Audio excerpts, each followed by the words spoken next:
excuse. Thank you, Irene. We should all take a lesson from you. A real-life Mr. Mom when we return.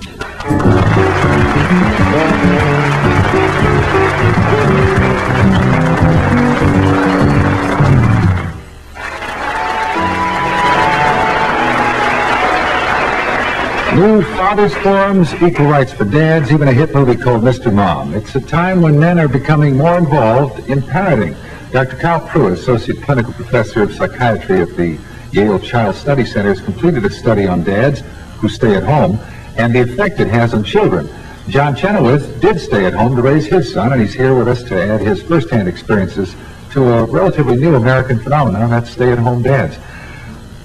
Obviously, there are differences the way mothers and fathers parent children. What's the most profound difference, and what effect does it have on the children?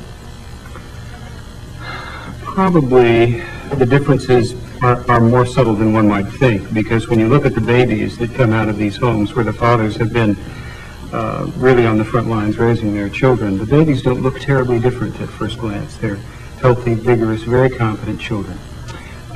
When you look a little bit more carefully, you might see some subtle shades one way or the other, and one of the things that you do see are babies that are a little bit more interested in what we call stimulation from the external environment.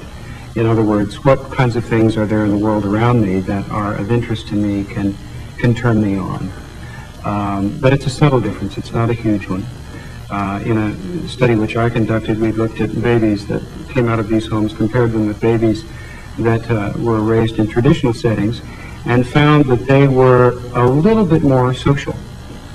Tended to look up when a strange person walked into the room and said, "Come over here and pay attention to me, and I'm important too." Again, a subtle difference, not a huge one, but interesting enough to make us want to look further. Well, it must have some kind of an equation, a geometric. If they're like that when they're small, that will continue to increase, I would think. Well, we're not smart enough to know that yet. There are some children that have been in the study now for 3 or 4 years. It's not increasing exponentially. It's still there, but they're not turning into ringleaders or Toastmasters at 5. But there's a difference. There seems to be some subtle difference. John, you chose to stay at home with your son. I know you were laid off as an airline pilot. Right. And I guess you chose not to go back to work. And what made you decide to stay home with your son, Joe? Well, we were talking about this earlier. It's largely pragmatic. My wife's a doctor, and she'd gotten a year off from her residency to have Joe and bring him up in her fashion. And then she had to go back. I mean, it was either that or give up her career, and I was at a lull in mine, so I said, well, why not? You know, I can do it. And prior to that, your parenting responsibilities were what? Just changing the occasional diaper and getting up in the morning, early in the morning, and bringing him into her and things like that. Just helping out. Was it a gratifying experience? How long did you spend home? 14 months. Yeah. I loved it. I miss it now. I really do. You're back to work, in other words. Yeah. No matter what can happen to the child and the effect, and no matter how much it must please you, I'm sure there are other pressures that are brought to bear. There have to be colleagues of yours who say, "My God, man, you better get back to work. No man should stay home."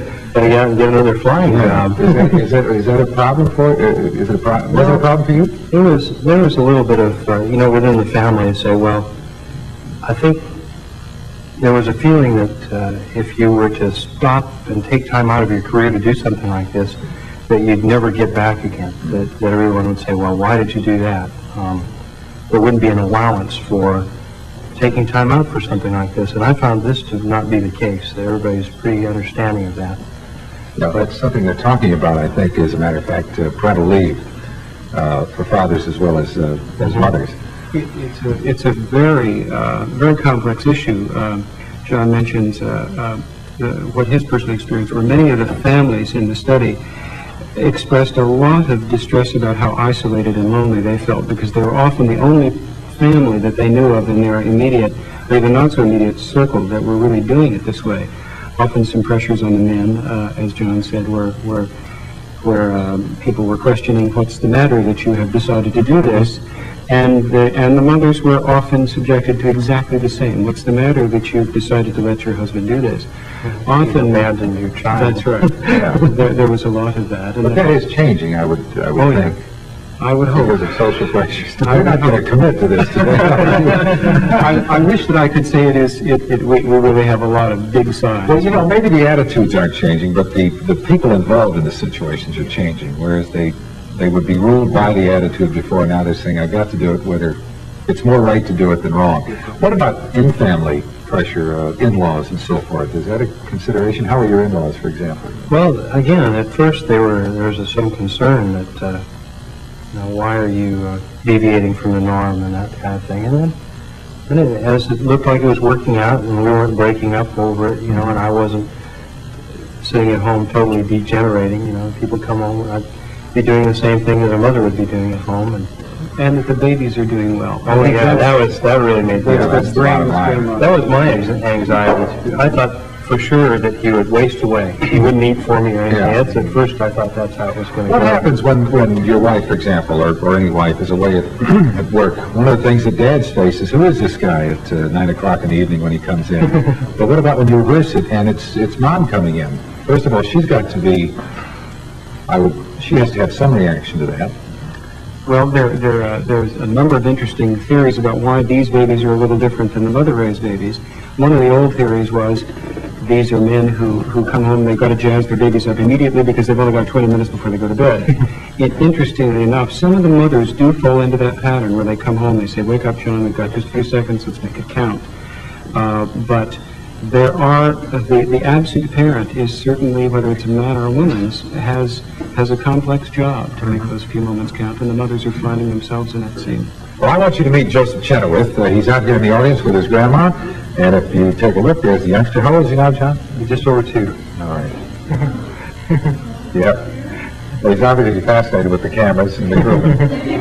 Who knows? This may start an entirely new career for him. John, thank you very much. Dr. Pruitt, thank you for being here. Nice to know the dads can stay at home.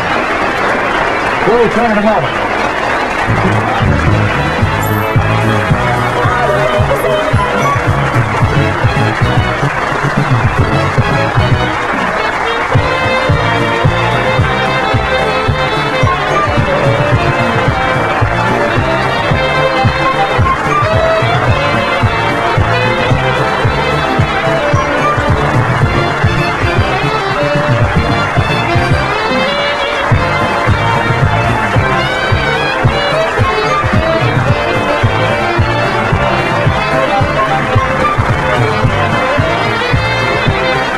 Harry Collins and Bonnie Strauss's wardrobes furnished by Henry Grethel.